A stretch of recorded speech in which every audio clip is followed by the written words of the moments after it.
अनंत श्री सतगुरु सुखराम जी महाराज की अनबे वाणी। बुरकी ग्रंथ चल रहा है। महाराज बुरकी ग्रंथ के माध्यम से फरमा रहे हैं।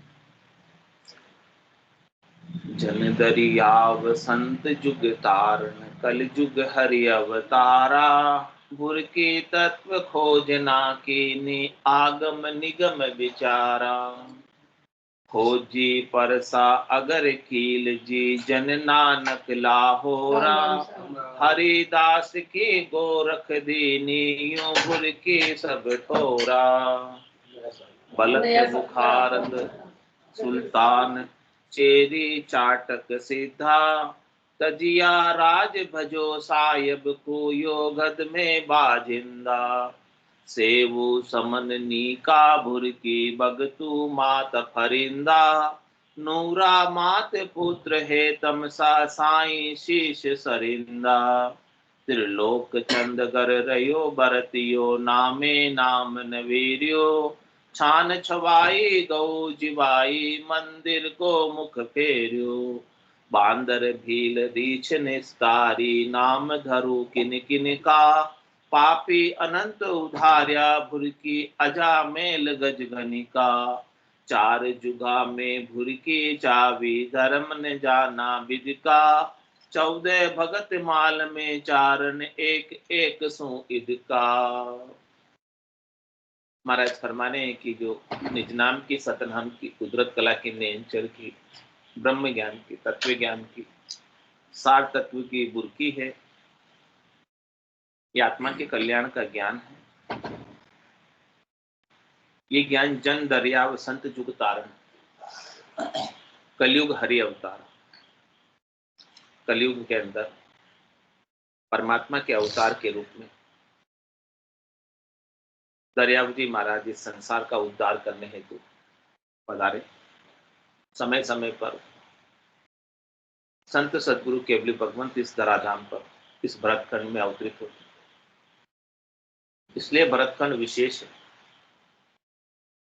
भरतखंड भारत, पूरे वर्ल्ड में, पूरे संसार में हार्ट, हृदय है पूरे संसार का। इसकी रचना देखो, हृदय के जैसी। यही सब संत, हृदय के अंदर प्रेम उत्पन्न होता है। सभी संत यहाँ हुए के हृदय के प्रेम उत्पन्न हुआ परमात्मा के प्रति, नाम सुमरन के प्रति।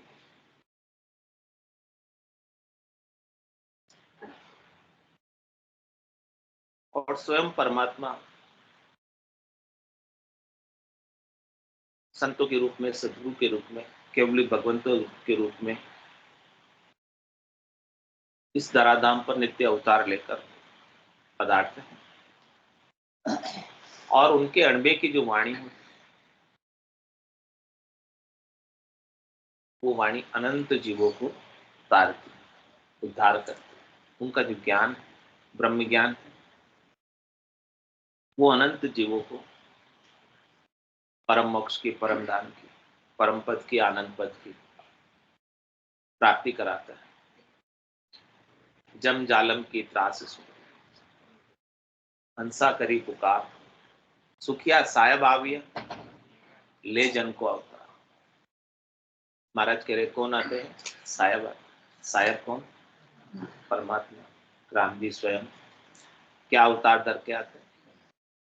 जन का अवतार, भक्ति करने वाले जन का अवतार धर के आते हैं।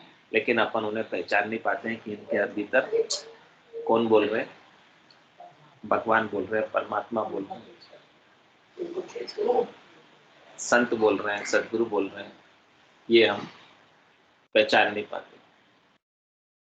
हम उन्हें सामान्य मनुष्य समझकर उनकी बात को, उनके ज्ञान को, उनकी वाणी को प्रदान करने का। तो महाराज कह रहे हैं कि ये बुरकी विशेष है, आपके कल्याण के लिए है। तो उनकी बात को आपको समझना है, जानना है, उस पर मनन करना है, चिंतन करना है, और फिर अपने ऊपर इम्प्लीमेंट करना है, लागू करना है। प्रैक्टिकल रूप में आपको ब्रह्म होने का, सत्य स्वरूप होने का, आनंद स्वरूप होने का बोध हो जाए। ब्रह्म को परसने की दशा हमारी आ जाए। रोज सत्संग श्रवण करने का क्या उद्देश्य? कि हमको भी ऐसी दशा, ऐसी अवस्था, ऐसी स्थिति प्राप्त हो जाए जो संतों को प्राप्त हुई, जो केवली भगवंतों को प्राप्त हुई, जो ऋषभ देव स्वामी से लगाकर महावीर स्वामी को प्राप्त हुई, उसी अवस्था को हम भी प्राप्त हो जाए। और वो अवस्था एक बार प्राप्त हो जाती फिर जाती नहीं, दूसरी अवस्थाएं तो बदलती रहती, लेकिन वो अवस्था सत्य को जानने की, सत्य के अनुभव की, सत्य में रहने की, वो कभी जाती नहीं। वो सद्गुरु की कृपा से हमें ज्ञान का बोध होता है, और जिसको ज्ञान का बोध हो गया वो इस युग से, इस त्रिलोकी से, इस भवसागर से दिल जाता है, यानी पार हो जाता है। न इसके अंदर सुखी होता है और न इसके अंदर दुखी होता है। और फिर शरीर धर के भी जब तक जीवित रहता है, जब तक श्वासें बाकी रहती, जब तक आयुष्मान कर्म शेष रहता, तब तक भी आनंद में रहता। और शरीर की आयु अवधि पूरी होने के बाद, श्वासें पूरी होने के बाद जो गिनती की मिली हुई, सबको गिनती की मिली, एक भी ज्यादा या एक भी कम नहीं होती, तो उनके पूरे होने पर हमेशा हमेशा के लिए आनंद में अवस्थित हो जाता है। जन दरियाव संत जुग तारण, ऐसे संत इस संसार में तारने के लिए आए, और संतों को उदा भी, संतों को सृष्टिकर्ता परमात्मा ने काम भी जीवों को तारने का ही दिया है। ब्रह्मा रचो गणन, विष्णु कर प्रतिपाल, शिव रचो संहार को, इंद्र बरसा मेघमाण, पाप पुण्य का न्याव को, सिरजो है धर्मराज, संत सिरजा सुखराम के जीव उद्धार। संतों का सजन जीवों के उद्धार के लिए हुआ। तो जो भी संत आए हैं उन सब ने अपने अपने समय में अपने अनुभव की वाणी के माध्यम से, अपने ज्ञान के माध्यम से अनंत जीवों का उद्धार किया। उन्होंने सब ने भूल की तत्व खोजना है, यही तत्व की खोजना है, सार चीज की खोजना है कि सार चीज क्या है। सार चीज वही है जिसे प्राप्त करने के बाद और कुछ प्राप्त करना बाकी नहीं रहता, यानी अपनी अपूर्णता, अपनी कामना, अपनी इच्छा, अपनी वासना, अपनी आशा, अपनी तृष्णा, अपना मनोरथ, अपनी मनोकामना, अपने संकल्प और अपने विकल्प मिट जाए, वो सार तत्व। तो ऐसे सार तत्व की खोज सबने की, और सबने प्रैक्टिकल रूप में उसका अपने भीतर ही अनुभव करके पूर्ण हो। जो अपूर्णता थी वो किसकी वजह से थी? चाहना की वजह से, कामना की वजह से, सुख प्राप्ति की इच्छा की वजह से अपूर्णता थी कि हमें कुछ चाहिए। लेकिन जिसके मिलने के बाद कुछ नहीं चाहिए वो आपको पूर्णता के अंदर लेकर, परमात्मा पूर्ण है और ये आत्मा की वासना इसे जीव बना देती, अपूर्ण बना देती। और इस वासना को संत सद्गुरु केवली भगवंत भजन के माध्यम से, अपने स्वरूप के बोध के माध्यम से, नाम सुमरण के माध्यम से मिटा देते, और मिटने के बाद यह आत्मा पूर्ण हो। जैसे जल पूर्ण है, जल की लहर अपूर्ण, क्योंकि वो कभी उपजती है और कभी खपती है, और जल की लहर चलायमान चलती, लेकिन जल वैसा है। ऐसे ही आपको फिर से परमात्मा ही बना देते हैं, जो जीव बन गए, शिव से जीव बन गए। किसकी वजह से? चाहना की वजह से। चाहा चुहुड़ी रामदास, नीचा सुई नीच, तू तो केवल ब्रह्म तो, जो चाहना होती बीच, ये बीच में हवा नहीं चलती चाहना की, तो आप लहर थोड़ी बनते।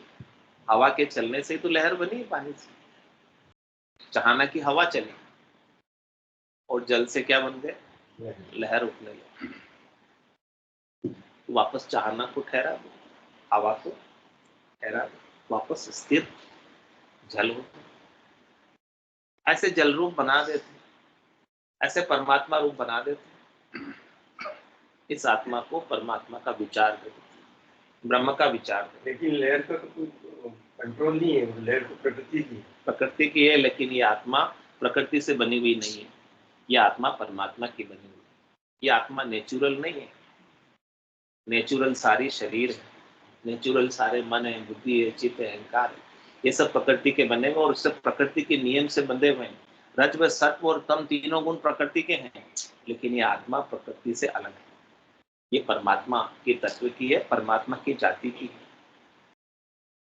प्राकृतिक नहीं आत्मा। आत्मा गेबा हुआ ऑटोमेटिक सत है। शरीर भी तो प्रकृति है, सरल प्रकृति का है, वो इफेक्टिव रहता है, वो इफेक्ट करता है प्रकृति से। हाँ, शरीर तो प्रकृति से प्रभावित होता ही है, रज व सत्व और तम से शरीर प्रभावित होता ही है, मन भी प्रभावित होता है, चित्त भी प्रभावित होता है, बुद्धि भी प्रभावित होती है, अहम भी प्रभावित होता है, सब प्रकृति के बने में, इसलिए प्रकृति से प्रभावित होते हैं और इन सबको भी प्रकृति का सुख चाहिए। ये बने ही प्रकृति का सुख लेने के लिए, और ये प्रकृति से उत्पन्न होते हैं और प्रकृति में ही वापस पांच तत्वों से उत्पन्न होते हैं, चित्त जल पावक गगन समीरा, पंच रचित ये अदम शरीर, ये पांच तत्वों से उत्पन्न होते हैं और वापस पांच तत्वों में ही मिल जाते हैं, और पांच तत्वों से ही पोषण पाते हैं, पांच तत्वों से ही सुख पाते हैं। सारे जितने भी रंग है, रूप है, वर्ण है, वो सब पांच तत्वों के, जितने भी रंग अपने को प्रकृति में देखने को मिलते हैं वो सब पांच तत्वों के ही रंग। तो ये सब प्रकृति की बनी हुई, और प्रकृति नाशवंत है, शाश्वत नहीं, शाश्वत परमात्मा। प्रकृति रूप बदलती है, परमात्मा का रूप नहीं बदलता। तो आप कौन हैं? आप रूप बदलने वाले हैं या आप अविनाशी? कौन है बताओ तो सही, बोलो तो सही। इतने दिन हो गए सत्संग सुनते सुनते, आवाज चल रही है, उसको ठिकाने ईश्वर अंश जीव अविनाशी, चेतन अमल सहज सुख राशि। आप ईश्वर के अंश हैं, प्रकृति के अंश नहीं है। प्रकृति का अंश आपने संयोग किया हुआ, उसके साथ आपने पार्टनरशिप की हुई। अब इससे वापस आपको अलग होना, डिटेच होना।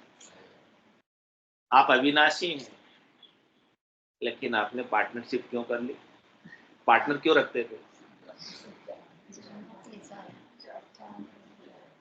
सुख लेने के लिए, काम को बढ़ाने के लिए, ऐसे करते पार्टनर।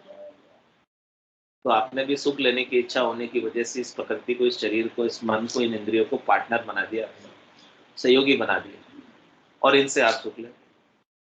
लेकिन आप वो नहीं, अपने स्वरूप को संत गुरु केवली भगवान जनवाते हैं कि आप वो नहीं। आप जानो अपने आप, ये प्रकृति नहीं थी उससे पहले भी आप थे, ये प्रकृति नहीं रहेगी उसके बाद भी आप रहोगे। ये प्रकृति का स्वभाव तो बदलने का है, ये बदलती रहेगी। शरीर आपका जैसे बचपन में था वैसा आज है क्या? या जैसा आज है शरीर आपका वैसा कल रहेगा क्या? नहीं रहेगा, क्योंकि ये प्रकृति का बना हुआ है और ये प्रतिपल बदल रहा है, प्रति क्षण बदल रहा है। लेकिन अपने को बदलता हुआ दिख रहा है अपने को?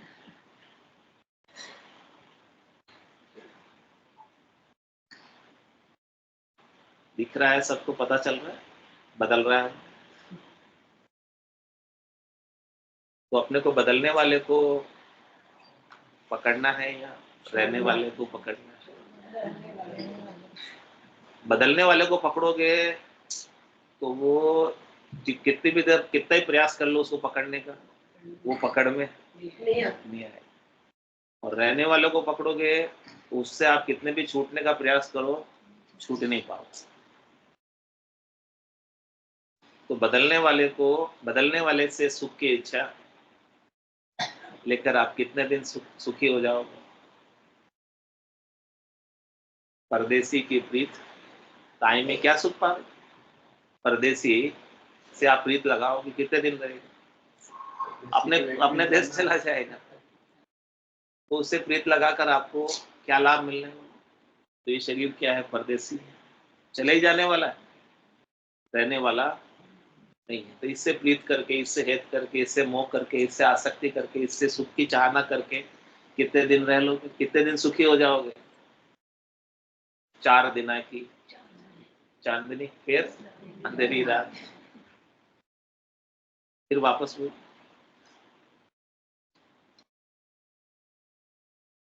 तो बुर के तत्व खोजना कि नहीं, आगम निगम विचार।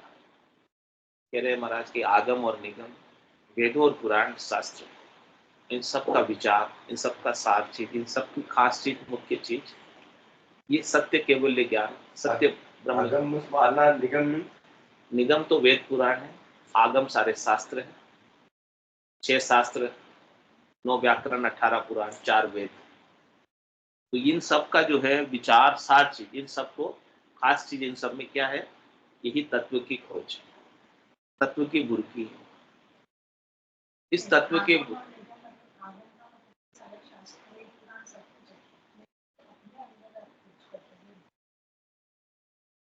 यहाँ तो पुराण, वेद और पुराण ही लिखे हैं।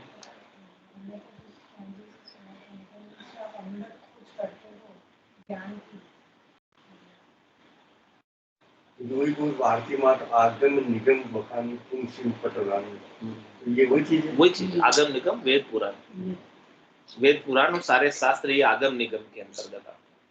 सारा ज्ञान शास्त्र जो भी है, शास्त्र अपने जितने भी शास्त्र हैं वो सब आगम निगम के विचार हैं, आगम निगम के अंदर सारी बातें बता रखी है। तो उन आगम निगम को अपने को पढ़ने की अपनी सामर्थ्य, इतना समय अपने पास नहीं है। तो संतों ने, सदगुरु ने, केवली भगवंतों ने उसका सार चीज अपने को निकाल के, दही था वो दही को बिलोया उन्होंने, बिलोकर उसमें से मक्खन निकाला और उसको तपाकर विशुद्ध करके घी बना दिया और घी अपने लिए परोस दिया। जो अंडे की वाणी है वो घी है, और जो आगम निगम है, वेद पुराण शास्त्र, वो दही के समान। चारों वेद दही सम, वृत्त संत सो वाणी। चारों वेद दही के समान और संतों की वाणी उसका सार, एक्सट्रैक्ट, खास चीज। उसमें से क्या आपको काम की चीज। तो वो घी घी तो संत पा जाते हैं और छाछ छाछ पूरे संसार को बांट देते हैं। यानी जो उस तत्व को पा लिया उसने तो घी पा लिया, और छाछ छाछ क्या है? संसार के सुख, शरीर के सुख, इंद्रियों के सुख, व्यक्तियों के सुख, उसका भी सबका वर्णन आता है इसमें।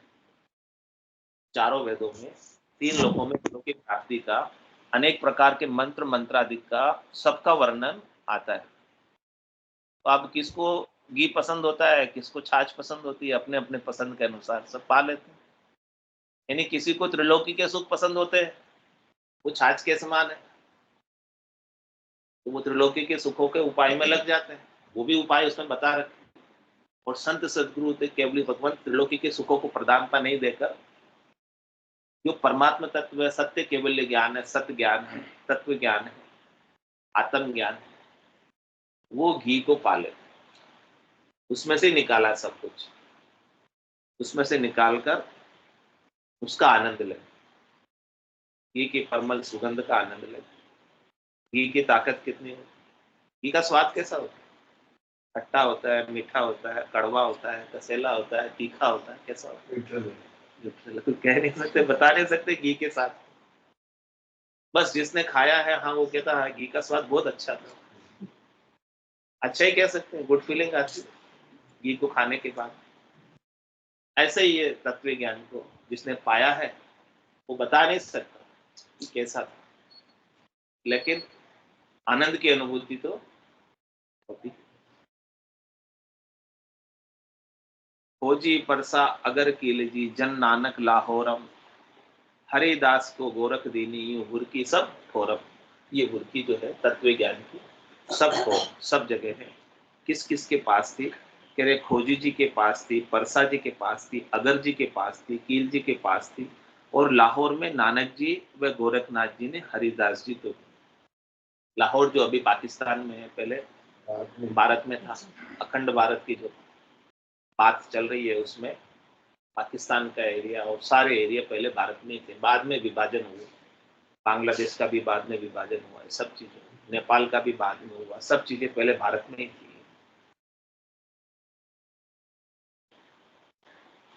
तो नानक साहब भी बहुत अच्छे केवली भगवान थे। उन्होंने भी केवल्य के ज्ञान को, इसी तत्व ज्ञान को, ब्रह्म ज्ञान को प्राप्त किया। उनकी भी अनबे की वाणी।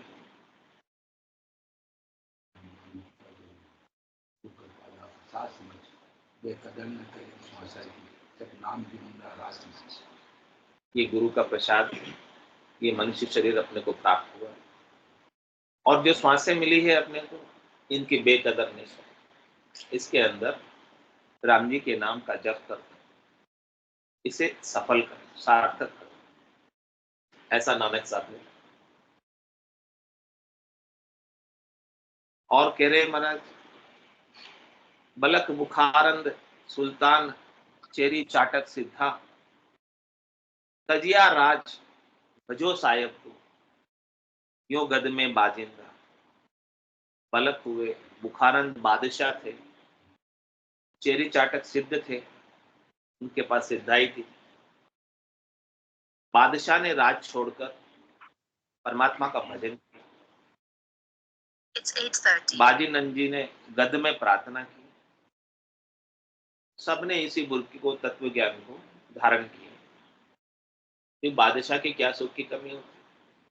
सब प्रकार के सुख बादशाह के लिए तो उपलब्ध होते, सब प्रकार के राजसी भोग, ठाट बाट, सुख सुविधाएं सब उपलब्ध होती, लेकिन उनको इसकी नश्वरता का पता हो गया कि इन सुखों में सारे सुख नश्वर है, नाशवान है, थोड़ी देर के हैं। इन सब सुखों को प्राप्त करके भी मैं पूर्ण नहीं हूं। मेरे भीतर अपूर्णता अभी भी बनी हुई, मेरे भीतर कामना अभी भी बनी हुई, चाहना अभी भी बनी, मिटी नहीं। तो वो चाहना, वासना तो केवल तत्व ज्ञान से ही मिट सकती है, सार तत्व के ज्ञान से ही मिट सकती है। संतोष सार तत्व के ज्ञान से ही आ सकता है, और बिना संतोष के आए जितनी भी सुख सुविधाएं हैं वो सब भी कम लगती, और संतोष के आने पर कम भी होता है तो अधिक हो जाता है। और कह रहे महाराज, किन किन को और ये बुर्की मिली है? सेव समन नीका बुर्की, बगतू मात फरिंदा, नूरा मात पुत्र हेतम सा, साई शीस सरिंदा। सेव समन बगतू की माता फरिंदा थी, माता ने भजन करना बताया। हेतम की माता नूरा थी, उसने भी हेतम को भजन में लगा दिया। यानी वैल्यू किसकी है, खास चीज किसकी, नाम किसके लिए जा रहे हैं आज? कितने ही राजा आए, कितने ही महाराजा आए, वो सब चले गए। कितने ही सेठ हुए, कितने ही साहूकार हुए, सब चले गए। कितने ही जमींदार हुए, वो भी सब चले। कौन याद कर रहा है उनको? लेकिन जिन्होंने भक्ति धारण की, जिन्होंने तत्वों को जाना, जिन्होंने अपने आप को अमर कर लिया, परमपद को पा लिया, उन सब का नाम अमर हो।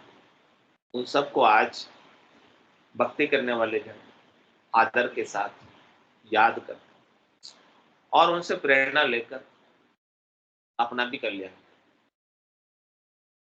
ऐसे भक्तों का चरित्र श्रवण करने से, उनका नाम लेने से अपने भीतर भी भक्ति जागृत हो। जिस प्रकार से उन्होंने परमात्मा को प्राप्त किया, जिस ज्ञान को पाकर उन्होंने परमात्मा को प्राप्त किया, वैसा ही ज्ञान हमें भी प्राप्त होता है। त्रिलोक चंद्र घर रयो बरतियो, छान छवाई गौ जिवाई, मंदिर को मुख फेरी।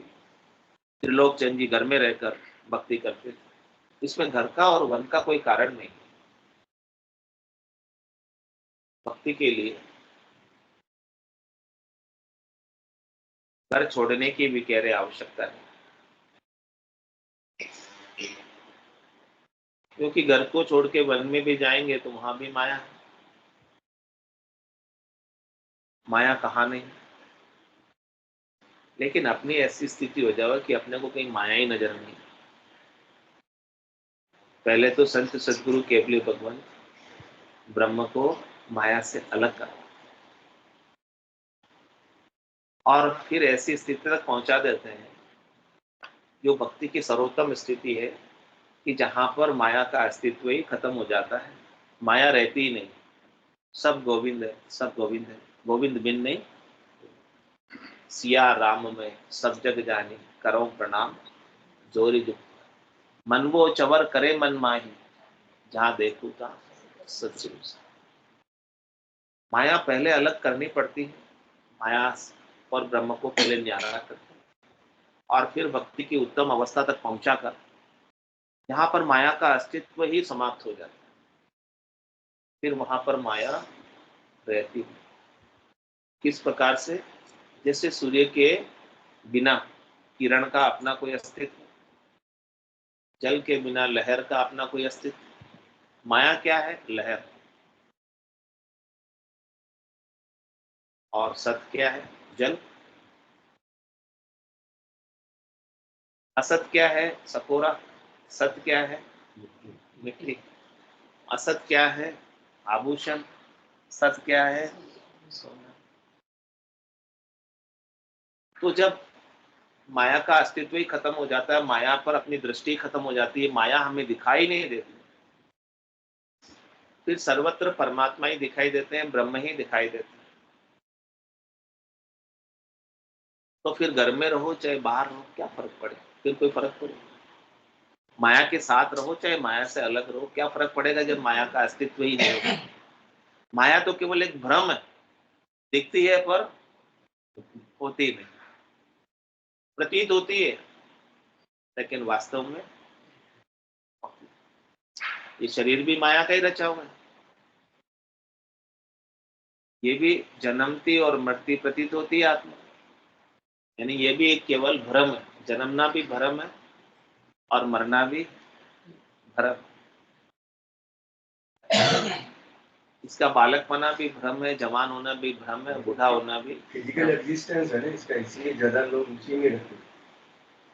फिजिकल तो है ना, दिखती तो है, आज भूख लगती है खाना खाते तो वो शांति तो मिलती है, लेकिन वापस भूख नहीं लगती, सुबह खाना खाए शाम लगती, को। लेकिन वो एक भूख दिखती थोड़ी है, भूख दिखती थोड़ी है, दिखती नहीं है, लेकिन वो उससे सुख तो मिलता है खाने के बाद। लेकिन क्षणिक है ना, उसको बार बार सुख कितनी देर मिला? आपने सुबह खाया, शाम को वापस भूख लग जाएगी, शाम को खाया और सुबह फिर लगती है। क्षणिक, हमेशा हमेशा के लिए तृप्ति तो नहीं हुई। एक बार खा लिया और यदि आपको ये चीज सत होती, खाना खाने से तृप्ति होना सत होता, तो एक बार खाने के बाद हमेशा के लिए तृप्ति हो जाती। असत है, इसलिए वापस वो खाना खाया हुआ भी वापस भूख में बदल जाता। यानी सुख था खाने का, लेकिन वो वापस वो भूख के दुख में बदल, और भूख का दुख होता है तभी खाने का सुख आता है। जो अति आतप व्याकुल होई, तरु छाया सुख जाने सुख। जिसे गर्मी का दुख होता है ना, उसे ही वृक्ष की छाया का सुख मिलता है। यानी जिसे भूख नहीं लगती है, उसे खाने का भी सुख बात ही नहीं। खाना खाना 56 भोग पड़े अपने सामने, लेकिन भूख नहीं है, भूख का दुख नहीं है, तो क्या खाने का सुख आएगा? ये सुख और दुख दोनों जोड़े से, भूख का दुख होने के कारण खाने का सुख आता है, और ये सुख का छड़ा दुख में है और दुख का छड़ा सुख में है। जहां पर दुख समाप्त होता है वहां से सुख चालू होता है, जहां पर सुख समाप्त होता है वहां से दुख चालू होता है, और इसका चक्र। आनंद इन सब से परे है, सुख और दुख से। सुख जहां दुख, दिवस जहां रजनी, जहां जन्म जा मरना, ज्ञान विचार बुरा का देखो, काल पास क्यों करो। सदगुरु के ज्ञान पर विचार करो। आप सुख की प्राप्ति का उपाय करोगे तो नहीं चाहते हुए भी दुख आएगा। दुख को कोई आराधता थोड़ी है, दुख को कोई बुलाता थोड़ी है। दुख का इनविटेशन कौन देता है कि हे दुख? प्रहलाद जी दे सकते हैं, बाकी अपन को नहीं दे सकते। प्रहलाद जी कहते हैं कि सारे विश्व के जीवों को सुखी कर दो, जितना भी दुख है मुझे दे दो। लेकिन अपन ऐसा थोड़ी कहते, अपन तो भगवान से, हे भगवान हमें तो सुखी कर दे, ऐसा ही मानते। प्रहलाद जी उल्टा मान कह रहे कि मुझे तो आप जितना दुख है सबका मेरे को दे दो। तो अपन तो सुख ही मांगते हैं, फिर भी क्या आ जाता, क्योंकि सुख और दुख सब साथ में जोड़े से, अकेला नहीं आता सुख कभी। भूख के सुख के साथ, भूख के दुख के साथ खाने का सुख आता है। भूख का दुख नहीं होगा तो खाने का सुख नहीं आएगा। तो सुख जहाँ दुख, दिवस जहाँ रजनी, जहाँ दिन होगा वहां रात अवश्य संभावी, जहाँ रात होगी वहां दिन अवश्य संभावी। आप जागे हो तो सोना अवश्य संभावी, आप सोए थे तभी जागे, हमेशा थोड़ी जागते रह सकते। सोना और जागना साथ में, न कोई हमेशा सो सकता है और न कोई हमेशा जाग सकता है। न हमेशा रात रह सकती है, न हमेशा दिन रह सकता है, न हमेशा सुख रह सकता है, न हमेशा दुख रह सकता है। ये दुख भी जाने वाला है और सुख भी जाने वाला है। ये दिन भी जाने वाला है, ये रात भी जाने वाली है। ये जागना भी जाने वाला है और ये सोना भी जाने वाला है। ये सब टेम्परेरी अवस्थाएं हैं, क्षणिक अवस्थाएं हैं, इनमें मत उलझना। और ये जन्म भी टेम्परेरी हुआ है और मरण भी आपका टेम्परेरी ही हो। परमानेंट अपना मरण मत मान लेना और परमानेंट अपना जन्म। ये आत्मा आप जो है वो तो अजन्म है, अविनाशी। जन्मता कौन है? शरीर। मरता कौन है? लेकिन आप तो अजन्म है। आप अपने आप को जानो, आप मरने वाले नहीं और ना आप जन्मने वाले। सुख जा दुख दिवस जा रजनी, जहां जन्म जा मरना। जहां आप अपने आप को जन्मना वाले मानोगे वहां पर मरना अवश्य संभावित होगा। इसीलिए तो ज्ञान पर विचार करो कि आप कौन हो। आप क्यों जबरदस्ती इस काल के चक्र में पड़े हो और अपने आप को इन सुख और दुख और जन्म और मरण के चक्र में डाल रखा है। आप इस चक्र से अलग हो, उस अलग होने की अनुभूति करो। वही तो करा रहे सब में, अलग होने की अनुभूति ही करा रहे हैं। आपकी बुद्धि के ऊपर विवेक जागृत कर रहे हैं। कह रहे कि रसरी आवत जात है, सिल पर परत निशान। करत करत अभ्यास के जड़मती हो। अपन तो जड़मती है, अपनी बुद्धि जड़ है, प्रकृति की बनी हुई है, प्रकृति सब जड़ है। तो सबकी बुद्धि जड़ है, चेतन तो परमात्मा है। तो अपने को परमात्मा होने का सदगुरु अभ्यास करा रहे, कि आप वो अभ्यास करो कि आप जड़ नहीं। जड़ का तो आपने संग किया, पार्टनरशिप की हुई है। उस जड़ की पार्टनरशिप को छोड़ो और आप चेतन हो, उसका अनुभव। वो कैसे होगा? नाम के सुनने से, निज नाम की अनुभूति से। एक को साध लो बस, एक साधे सभी सदे और सब साधे सभी जाए। बोलो राम सद्गुरु देव जी महाराज, धन्य हो परम दयाल सद्गुरु सुखराम जी महाराज, धन्य हो अनंत श्री सद्गुरु सुखराम जी महाराज के ज्ञान स्वरूप भगवान धन्य हो केवली भगवतान धन्य हो जीवा तारण साध मोक्ष के मालिकान अनंत कोटि संतान राम सभा में राम राम सा राम राम सा राम राम राम राम सा सब संतान है, सत्संज्ञान राम राम राम राम राम राम।